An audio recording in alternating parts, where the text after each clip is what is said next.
이 시간 우리의 온 마음과 정성을 다해 2021년 사순절 세 번째 주일 예배를 하나님께 올려드리겠습니다. 다 같이 찬송가 10장 찬양 드리겠습니다.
교독문 126번입니다.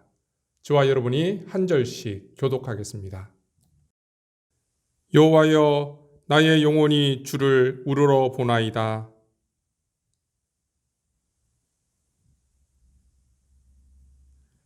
나의 원수들이 나를 이겨 개가를 부르지 못하게 하소서.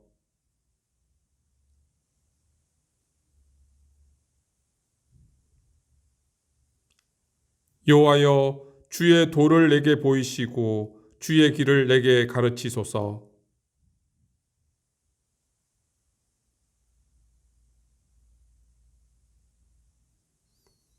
여호와여, 주의 긍휼하심과 인자하심이 영원부터 있었사오니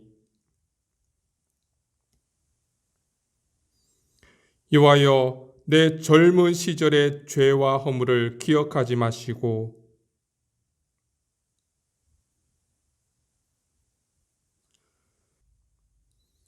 여호와는 선하시고 정직하시니 그러므로 그의 도로 죄인들을 교훈하시리로다.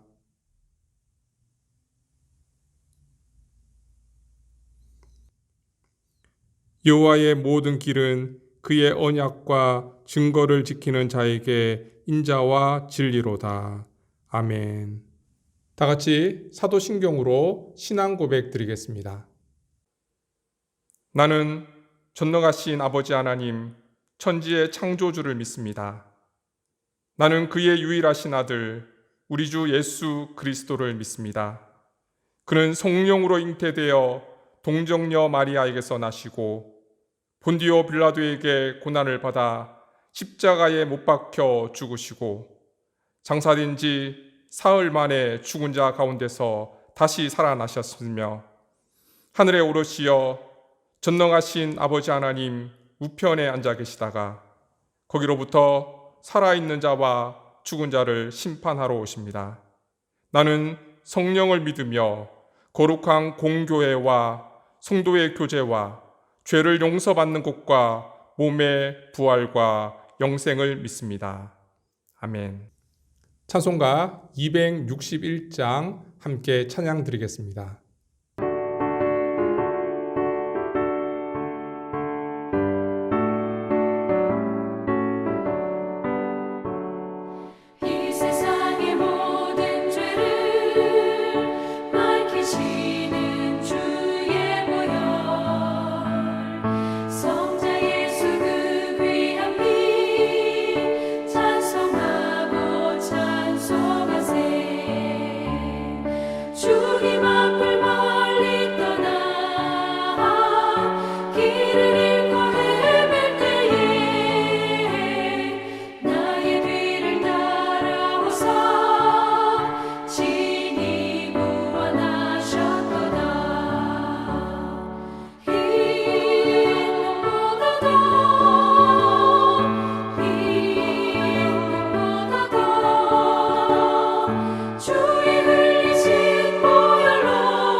선한 목자가 되시는 하나님, 오늘도 순종하는 양과 같이 주님의 음성을 듣고자 성전을 찾았습니다. 예배하는 모든 하나님의 백성들에게 풍성한 꼴을 먹여주시고 쉴만한 물가에 평안히 눕게 하여 주옵소서. 찬송하며 기도할 때 우리의 지치고 상한 영혼이 위로받게 하시고, 말씀 들을 때에 진리를 깨닫게 하시고 성령의 지혜를 충만하게 부어 주옵소서. 우리의 빈잔이 차고 넘쳐나게 하시고 예배하는 모든 성도들이 하나님 나라를 경험하게 하시며 영생의 기쁨을 맛보게 하여 주옵소서. 회개하는 자를 불쌍히 여기시는 하나님, 이 시간 주님께서 베푸실 사죄의 은총을 믿으며 고백의 기도를 드립니다. 지난 한 주간 저희들은 잎만 무성한 나무처럼 생활 속에서 의의 열매를 맺지 못하고 살았습니다. 바리새인처럼 하나님을 입으로는 사랑하는 듯 했지만 우리의 행실로는 주님의 뜻을 거스르며 살았습니다. 겉모양은 회칠한 것처럼 깨끗하였으나 속사람은 냄새나는 죄악으로 가득했습니다. 사순절 기간을 지내면서 죄를 죄로 여기지 못하고 하나님 말씀 가운데 경건하게 살지 못했음도 고백합니다. 주님, 이 시간 저희들의 모든 잘못을 십자가의 사랑으로 용서하시고 흰 눈과 같이 깨끗하게 씻어 주옵소서. 오늘부터 성서 아카데미를 시작합니다. 하나님 말씀을 배워가며 우리의 신앙이 그리스도의 장성한 분량에 이르기까지 매일매일 자라가게 인도하여 주옵소서. 사순절 하나님 말씀 가운데 거하게 하시고 깨달은 하나님의 말씀을 우리의 삶 가운데 실천하며 하나님의 사랑을 나타내는 믿음의 삶을 살아가게 하옵소서. 하나님이 우리의 삶의 주인됨을 고백하며 약할 때 강함 되시는 십자가의 능력을 덧입고 세상 가운데 우리에게 주어진 귀한 사명을 감당하게 하옵소서. 오늘 신령과 진정으로 드리는 우리의 예배를 기뻐 받으시고 하늘의 신령한 은혜를 허락하여 주옵소서. 모든 말씀 예수님의 이름으로 기도드립니다. 아멘.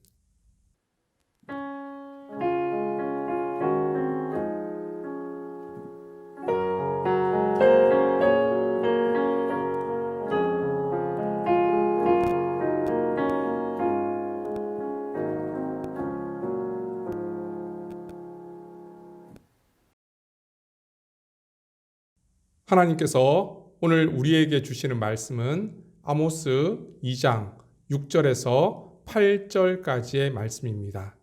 이제 하나님의 말씀을 받들어 봉독하겠습니다.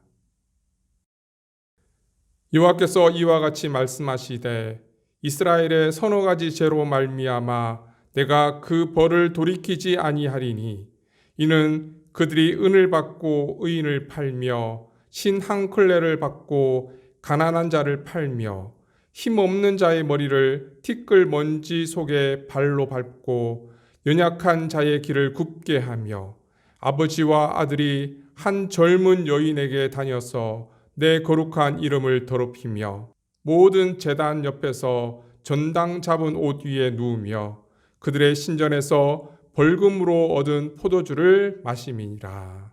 아멘.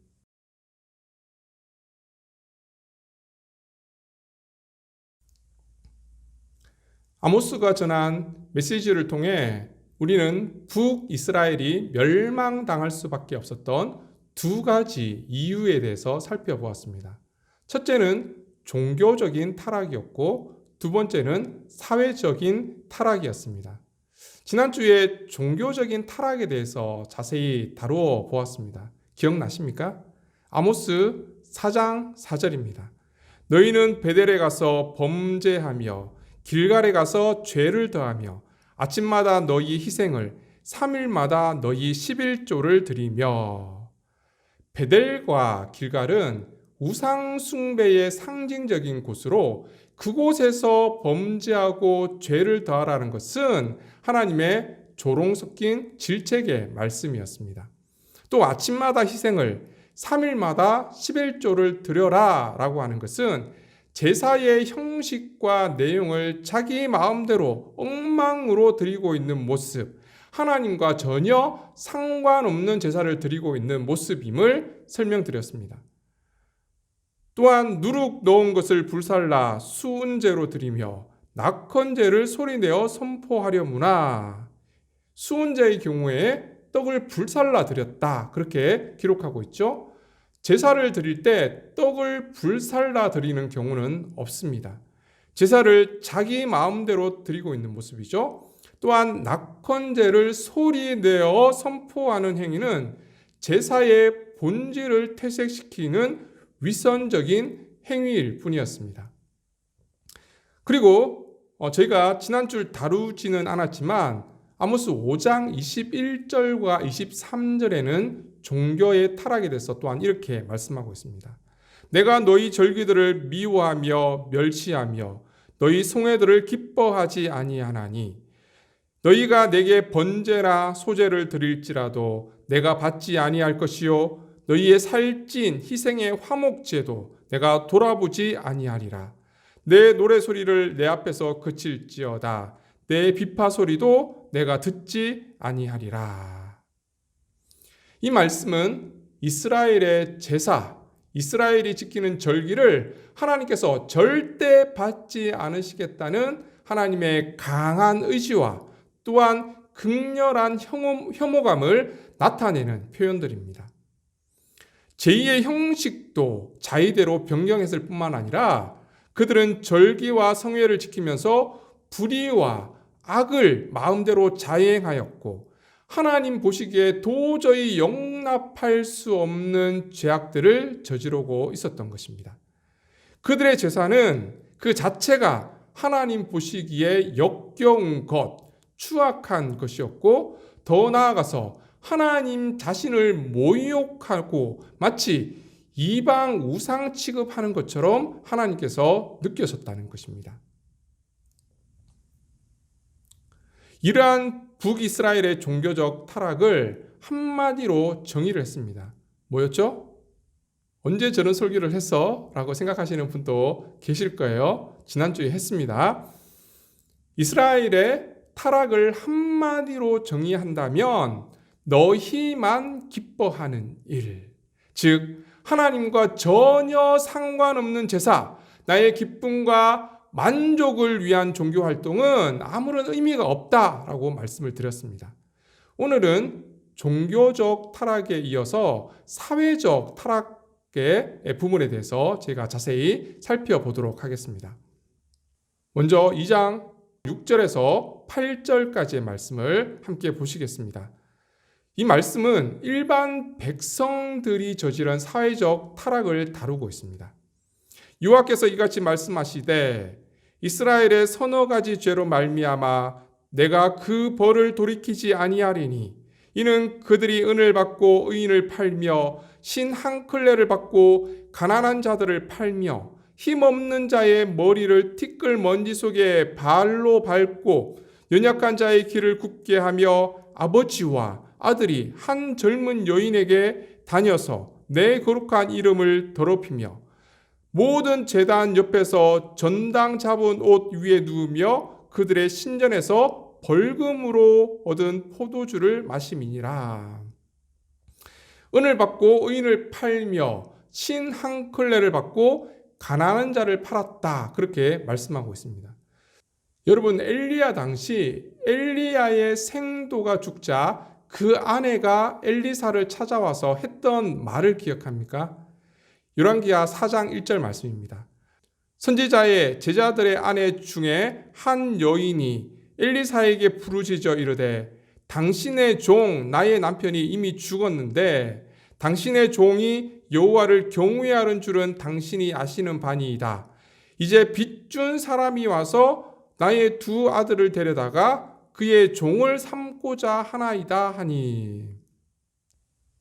당시 북이스라엘에서 실제 돈으로 사람을 사고 파는 인신매매가 성행하고 있었다라는 사실을 잘 알 수가 있습니다. 본문에 나오는 은은 말 그대로 은을 나타내는 표현이기도 하고요. 또한 당시의 화폐가 은이었기 때문에 돈을 의미하기도 합니다.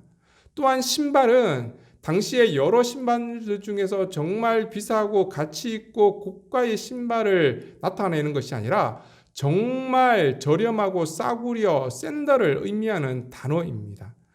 다시 말하면 이런 표현들은 북이스라엘 사람들이 하나님께서 천하보다 귀하게 여기시는 그 생명들을 단돈 몇 푼에 신발 한 짝에 팔아 넘길 정도로 무가치하게 여겼다라는 것을 보여주고 있습니다. 본문은 실제 이스라엘 백성들이 자신의 탐욕을 채우고자 온갖 비인간적인 일들을 아무렇지 않게 자행하고 있는 모습을 잘 보여주고 있습니다. 또한 힘없는 자의 머리를 티끌 먼지 속에 밟고 부유한 자들은 가난한 자들을 경제적으로 착취할 뿐만 아니라 그들에게 폭력을 가했고요. 또 인격적으로 무시하기도 했습니다. 연약한 자의 길을 굽게 하고 연약한 자는 온유한 자, 겸손한 자라는 뜻을 가지고 있기도 합니다. 이스라엘의 부유하고 강한 자들은 자기들만 악하고 추하게 사는 것이 아니었고요. 겸손한 사람이나 온유한 사람들마저도 올바른 길을 걷지 못하도록 했다는 거예요.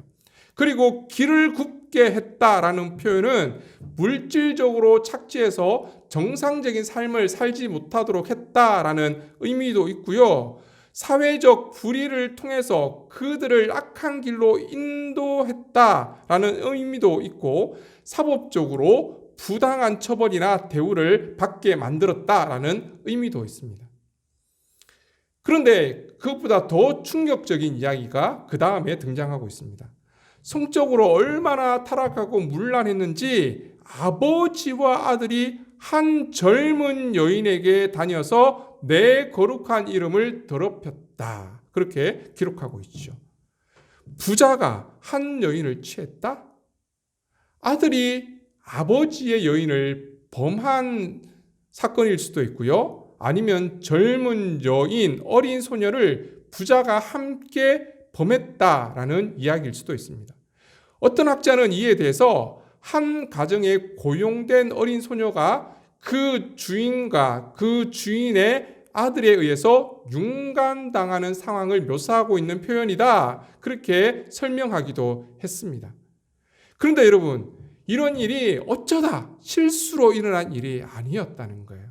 아버지와 아들이 한 젊은 여인에게 다녔다라는 표현이 있죠. 이 다녔다라는 것은 반복적인 일상을 얘기하는 거예요. 어쩌다 실수로 한 번 저지른 잘못이 아니라 그렇게 반복적인 죄악 가운데 살아가고 있는 모습을 지적하고 있습니다. 그리고 곧바로 이어지는 내용이 내 거룩한 이름을 더럽히며라고 기록하고 있습니다. 그런데 원문에 보면요, 한글 성경에 기록되어 있지 않은 표현이 등장해요. 그게 뭐냐면 뭐뭐 하기 위해서. 즉 다시 한번 표현을 하면요, 북이스라엘 백성의 부자가 한 여인과 성관계를 맺었던 목적이 무엇이었냐면요, 하나님의 이름을 더럽히고 모독하기 위해서였다라는 뜻이 됩니다. 굉장히 놀랍죠. 설마 부자가 범죄를 저지르면서 내가 하나님의 이름을 모욕해야지, 하나님의 거룩한 이름을 더럽혀야지 그렇게 생각을 했겠습니까? 물론 그렇지는 않았겠죠. 하지만 하나님은 그렇게 여기신다는 거예요. 조금도 양심의 가책 없이 저지르는 이 성범죄를 하나님의 이름을 더럽히는 일로 하나님께서 여기신다는 뜻입니다. 8절도 보시기 바랍니다. 모든 제단 옆에서 전당 잡은 옷 위에 누우며 그들의 신전에서 벌금으로 얻은 포도주를 마심이니라. 고대 근동 사회에서 겉옷은 굉장히 중요하죠. 보통 일상생활에서 외투와 같은 곧은 역할을 합니다. 하지만 밤이 되면 또한 이불의 역할을 한다는 거예요. 그래서 해가 지기 전에 전당받은 겉옷은 돌려주어야 해요. 없는 사람이 겉옷을 전당 잡혀서 밤에 벌벌 떨기도 하고 심지어는 추워서 얼어 죽는 사건이 벌어지기도 하기 때문이에요. 그래서 출애굽기 22장 26절 27절에는 이렇게 말씀하고 있습니다. 내가 만일 이웃의 옷을 전당 잡거든 해가 지기 전에 그에게 돌려보내라. 그것이 유일한 옷이라. 그것이 그의 알몸을 가릴 옷인즉 그가 무엇을 입고 자겠느냐? 그가 내게 부르짖으면 내가 들으리니 나는 자비로운 자임이니라. 그리고 신명기 24장 13절에 또한 이렇게 말씀하고 있습니다. 해 질 때에 그 전당물은 반드시 그에게 돌려줄 것이라. 그리하면 그가 그 옷을 입고 자며 너를 위하여 축복하리니 그 일이 내 하나님 여호와 앞에서 내 공의로움이 되리라. 율법에 의하면 전당 잡은 겉옷은 해가 지기 전에 반드시 돌려주어야 했습니다. 그러나 북이스라엘의 부유한 자들은 어떻겠습니까? 이런 기본적인 자비마저도 없었던 것임을 알 수가 있습니다. 그런데 그 전당 잡은 옷으로 무엇을 하고 있습니까? 모든 제단 옆에서 전당 잡은 옷 위에 누우며, 여러분 이방 신전에 가면 정말 고급스러운 그런 천으로 바닥이 잘 깔려 있습니다. 그래서 부자들이 굳이 가난한 자들의 겉옷을 뺏어다가 그 위에 뒹굴 필요는 없었던 거예요. 그럼에도 불구하고 본문이 부자가 겉옷 위에 누웠다라고 표현한 것은 그 돛 위에서 술을 마시며 즐기는 행위를 강조하기 위함입니다. 심지어 그 술은 어떻습니까? 가난한 사람들이 빚을 갚지 못해서 돈을 갚지 못해서 벌금으로 내었던 그 포도주였습니다. 즉 가난한 자에게 있어서 매우 소중한 가치를 지닌 겉옷과 포도주를 부자들은 자신들의 쾌락을 즐기는 용도로 사용했다라는 것을 알 수가 있습니다. 또 그 옷을 깔고 제단 옆에 누웠다라는 것은 가난한 자들의 생명을 깔고 음란한 여인 여사제와 함께 뒹굴고 누웠다라는 의미입니다. 하나님께 제사 드리는 곳이 얼마나 타락했는지 잘 보여주고 있는 장면이죠. 일반 백성들이 이 정도니 돈 있고 힘 있는 사람들은 오죽했겠습니까? 아모스 3장 9절과 10절 말씀입니다. 아스돗의 궁궐들과 애굽 땅의 궁궐들에 선포하여 이르기를 너희는 사마리아 산들에 모여 그 성 중에서 얼마나 큰 요란함과 학대함이 있나 보라 하라. 자기 궁궐에서 포악과 겁탈을 쌓는 자들이 바른 일 행할 줄 모르느니라. 여호와의 말씀이니라. 하나님께서 북이스라엘 주민에게 명령하시기를 너희는 하나님을 믿지 않는 이방 나라들로 가서 그들을 북이스라엘의 수도 사마리아로 데리고 와서 너희의 위정자들이 지은 죄가 얼마나 심각한지를 보게 하라라는 명령입니다. 이는 하나님을 믿는 북이스라엘이 지은 죄가 하나님이 믿지 않는 이방 사람들이 보기에도 너무나 포악한 일들이었다는 거예요. 사마리아 성에서 일어나는 악행들을 잘 관찰할 수 있는 가장 좋은 장소는 사마리아 성읍을 둘러싸고 있는 주변의 산들이었죠. 즉 애굽과 아스돗의 사람들에게 사마리아 성읍에 둘러싸고 있는 사마리아 산들 위에 올라가서 사마리아 성에서 일어나는 폭력과 강탈을 지켜보라는 거예요. 그들이 보게 될 것은 요란함과 학대함입니다. 먼저 요란함은 법과 질서가 완전히 파괴되어진 무법천지, 서로 외치며 때려 부수는 아비규환의 상황을 묘사하고 있는 단어예요. 또 이 단어는 미쳐 돌아가고 있는 상태, 미쳐 돌아가고 있는 세상을 의미하는 단어이기도 합니다. 그만큼 북이스라엘 사회가 혼란스럽다는 거죠. 그리고 학대함이라는 것은 다른 사람의 것을 강탈하고 빼앗거나 권력 있는 자가 힘 없는 자를 공갈하고 협박하며 괴롭힌다는 의미를 가지고 있는 단어예요.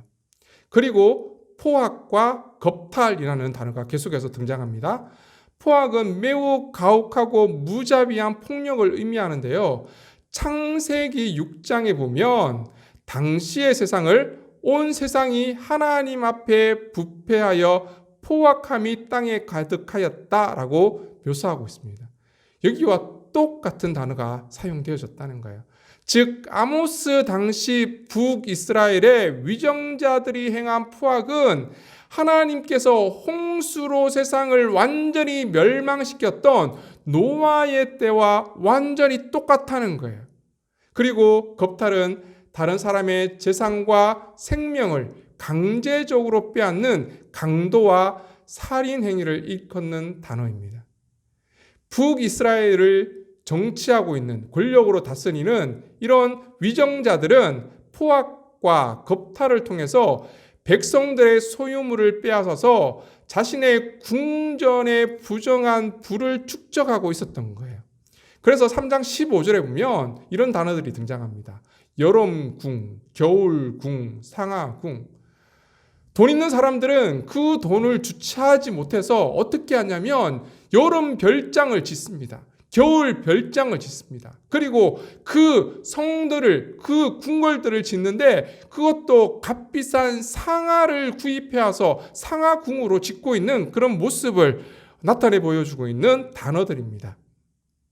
권력자뿐만 아니라 권력자 부인들도 장난이 아니에요. 4장 1절 말씀입니다. 사마리아의 산에 있는 바산의 암소들아, 이 말을 들으라. 너희는 힘없는 자를 학대하며 가난한 자를 압제하며 가장에게 이르기를 술을 가져다가 우리로 마시게 하라 하는도다. 바산은 해발 500m에서 700m에 이르는 고원지대를 일컫는 말인데요. 굉장히 비옥한 평원 지역입니다. 풀이 잘 자라고 물도 넉넉하고 가축을 기르기에 적합한 목초지로 알려져 있습니다. 바산의 암소하면 어떤 이미지가 떠오르십니까? 그렇습니다. 비옥한 목초지에서 바산에서 잘 먹고 잘 자란 살찐 암소가 떠오르지 않습니까? 권력자의 부인들은 이미 바산의 암소들처럼 잘 먹고 잘 자랐고 이미 많은 부와 사치를 누리고 있다는 의미입니다. 그럼에도 불구하고 북이스라엘의 타약한 부유층은 더 많은 부와 사치를 누리기 위해서 가난한 자를 더욱 착취하고 괴롭히고 심지어 술로 방탕한 삶을 살아가고 있었다라는 사실을 보여주고 있습니다. 공무원들은 어떻습니까? 5장 11절입니다. 너희가 힘없는 자를 밟고 그에게서 미래 부당한 세를 거두었은 즉 너희가 비록 다듬은 돌로 집을 건축하였으나 거기 거주하지 못할 것이요 아름다운 포도원을 가꾸었으나 그 포도주를 마시지 못하리라. 힘없는 자들에게 부당한 세금을 거두어서 자신의 집을 짓습니다. 자신의 아름다운 포도원을 건축합니다. 법을 수호하고 공정하고 정의로워야 하는 재판관은 또 어떻습니까? 12절 하반절입니다. 너희는 의인을 학대하며 뇌물을 받고 성문에서 가난한 자를 억울하게 하는 자로다. 북이스라엘의 사법적 정의가 뇌물에 의해서 완전히 붕괴되고 말았던 거예요. 돈 많은 자들은 죄를 지어도 뇌물로 처벌받지 않습니다. 뇌물을 바칠 능력이 없는 가난하고 의로운 자들은 죄가 없어도 억울한 처벌을 받아야 하는 암울한 상황을 고발하고 있는 내용들이죠. 사회의 모든 영역이 부패하고 타락했다는 거예요. 조금이라도 희망이 보이는 곳이 없습니다. 종교가 타락하면 사회가 이런 곳이 될 수밖에 없다는 것을 잘 보여주고 있습니다. 여러분, 이것이 단지 북이스라엘의 모습일 뿐일까요? 지금도 여전히 힘없고 연약한 사람들이 학대를 받고 있습니다.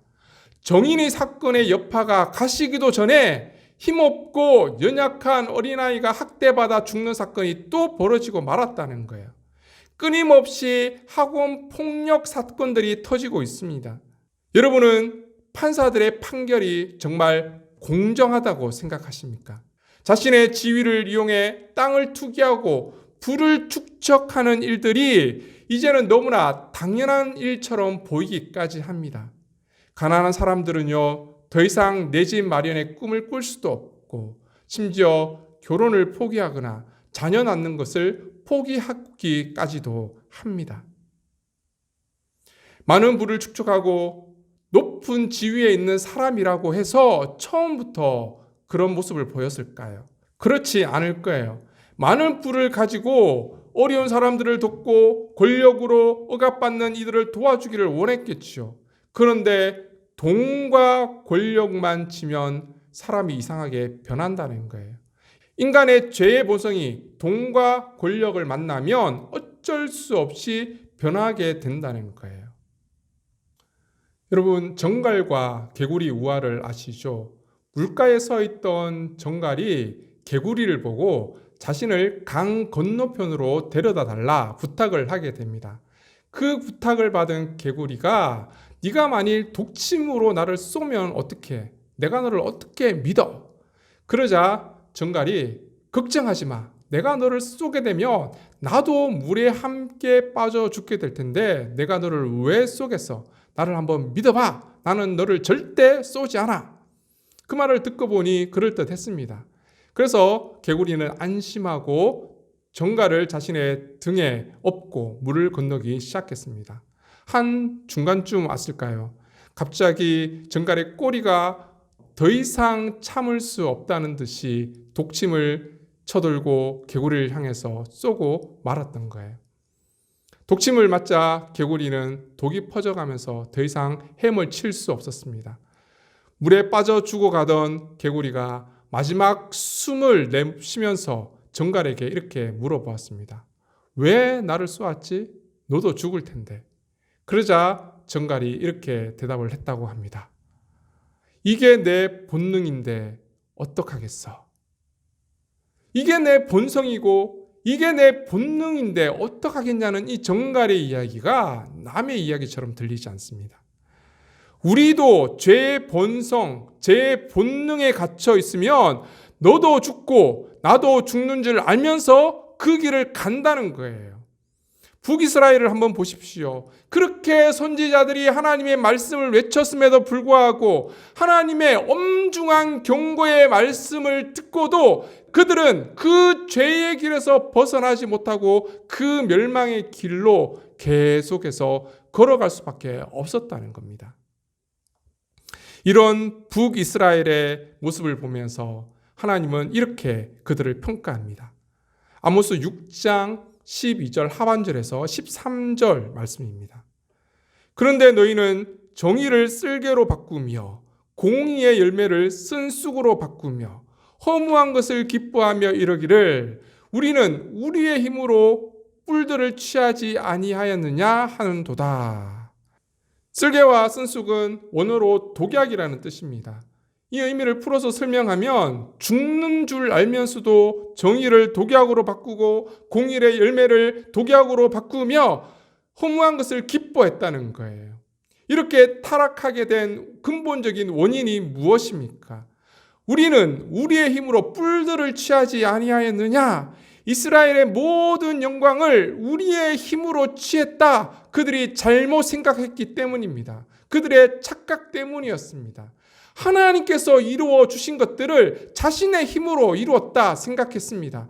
하나님께서 하신 일은 아무것도 없고 그저 내 힘으로 우리의 노력으로 얻은 것이기 때문에 당연히 내 것으로 그들은 알고 누리는 것을 당연한 것으로 생각했던 것입니다. 사랑하는 성도 여러분, 우리는 어떻게 살고 있습니까? 우리가 죄의 본성에서 벗어나는 길은 오직 한 가지 길밖에 없습니다. 하나님 말씀 안에, 예수 그리스도 안에, 성령 안에 거하는 길 외에는 방법이 없다는 거예요. 하나님께서 우리의 삶의 모든 부분을, 모든 역사를 주관하신다는 그 하나님의 주권을 인정하는 길 외에는 없습니다. 우리의 삶 가운데 그래, 이것은 내가 이루었어, 내가 했어, 내 힘으로 한 거야 라고 생각하는 순간 우리는 죄의 본성에 사로잡혀서 죽는 줄 알면서 그 죄악의 길로 갈 수밖에 없다는 것을 깨달으시길 바랍니다. 그래서 바울도 이렇게 고백할 수밖에 없었습니다. 로마서 7장 말씀입니다. 내가 행하는 것을 내가 알지 못하노니 내가 원하는 것은 행하지 아니하고 도리어 미워하는 것을 행함이라.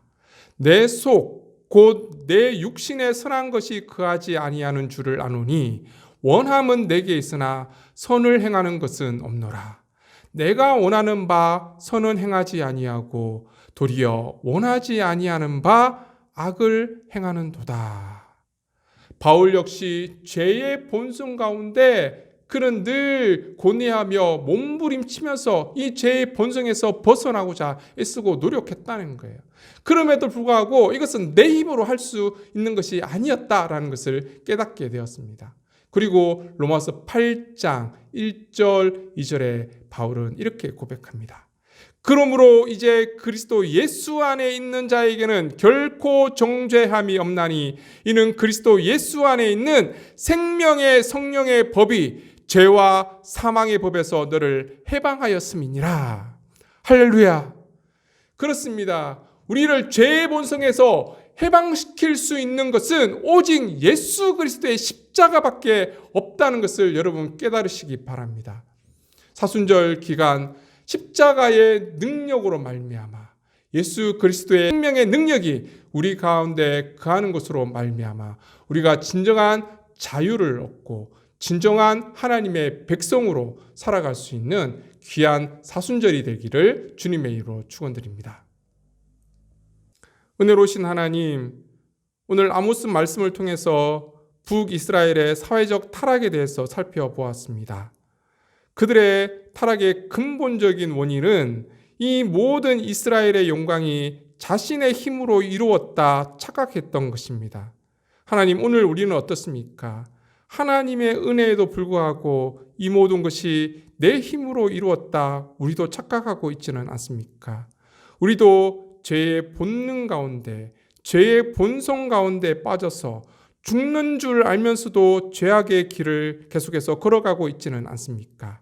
우리 가운데 십자가의 능력을 허락하여 주시고 예수 그리스도의 생명의 성령의 법으로 참된 자유를 누리며 그리스도 안에 기뻐하며 살아갈 수 있는 우리의 삶이 될 수 있도록 축복하여 주옵소서.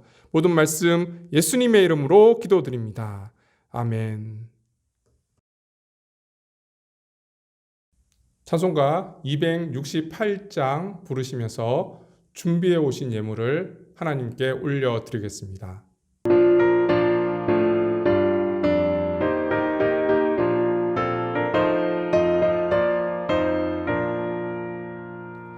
죄에서 자유를 얻게 하는 보혈의 능력, 주의 보혈, 시험을 이기고 승리하니 참 놀라운 능력이로다. 주의 보혈 능력이 또다. 주의 피 믿어. 주의 보혈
교회 소식입니다.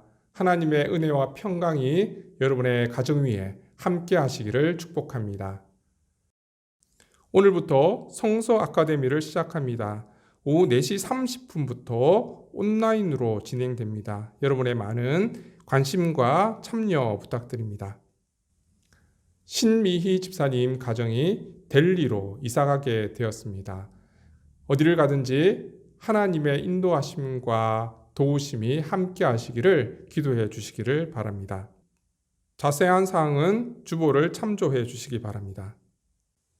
은총의 하나님, 한 주간의 삶도 하나님의 은혜의 강가에 거하게 하시며 일용할 양식과 우리의 필요를 채워주신 것 감사드립니다. 이 시간 한없는 하나님의 사랑과 은혜에 감사하며 우리의 마음과 정성을 다해 하나님께 예물 올려드립니다. 나의 나된 것이 하나님의 은혜요, 나의 모든 것이 하나님께로부터 말미암은 것임을 깨닫고 이 시간 이 예물과 함께 우리의 삶을 올려드립니다. 하나님 기뻐 받아주시고 하늘나라 영광 삼아 주옵소서. 이 예물이 세상에 흘러갈 때에 주님의 몸된 교회를 세우며 이웃을 섬기게 하시고 하나님 나라 확장을 위해 아름답게 사용되어지는 예물이 되게 축복하여 주옵소서. 주님과 함께 새로운 한 주간의 삶을 시작합니다. 주님의 날개 아래 우리를 안전하게 보호하시고 성령의 능력을 덧입어 지혜롭고 순전한 그리스도로 인해 삶을 살아가게 하옵소서. 우리의 삶 가운데 복의 복을 더하사 삶의 지경이 넓어지게 하시고 세상 사람들에게 선한 영향력을 끼치며 하나님 나라를 확장시켜 나가게 은혜 내려 주옵소서. 우리의 가정과 직장과 삶의 터전을 지켜주시고 육체적 질병으로 고통당하는 이들에게 치유와 회복의 은혜를 베풀어 주옵소서. 신미 집사님 가정이 델리로 이사를 가게 되었습니다. 여호와 이레 하나님의 예배하심이 함께 하셔서 가는 길이 형통하게 하시고 주님의 평강이 넘쳐나게 하시며 어디를 가든지 늘 하나님께 충성할 수 있는 믿음의 가정이 되게 축복하여 주옵소서. 이제는 죄와 사망의 법에서 우리를 해방시키신 우리 구주 예수 그리스도의 은혜와 하나님 아버지의 무한하신 사랑하심과 성령님의 교통하심이 죄악이 더해져 가고 더욱 타락해져 가는 세상에서 끝까지 믿음을 지키며 하나님의 말씀과 십자가의 능력으로 이 땅을 변화시켜 나가기를 다짐하는 사랑하는 주님의 백성들 위해 이제로부터 영원토록 함께 하시기를 간절히 축원하옵나이다. 아멘.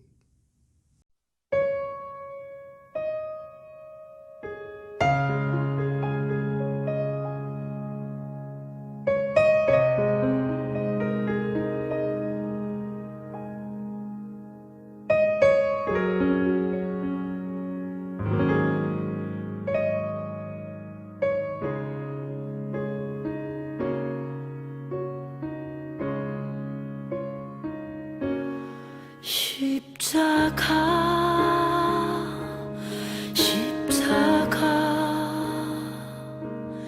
그 위에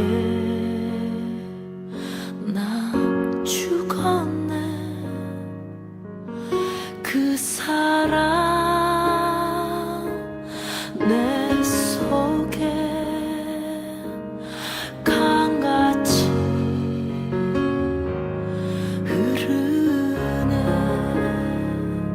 그의 생명 내 속에 그의 능력 내 안에 그의 소망 내 삶에 나의 삶 주의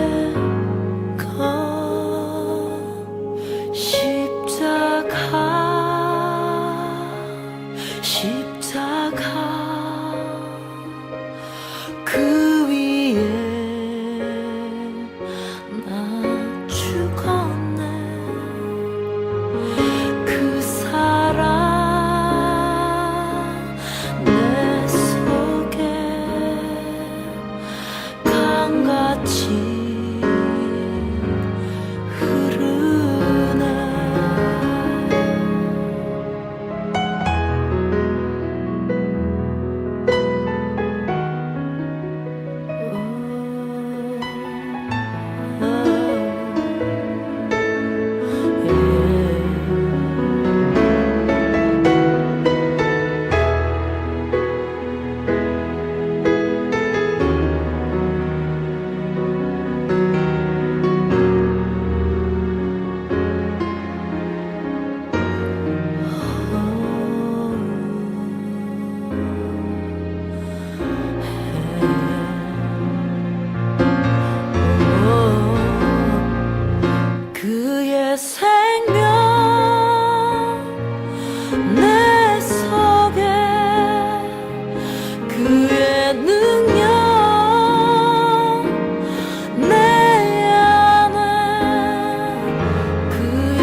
십자가 그 위에 나 죽었네. 그 사랑 내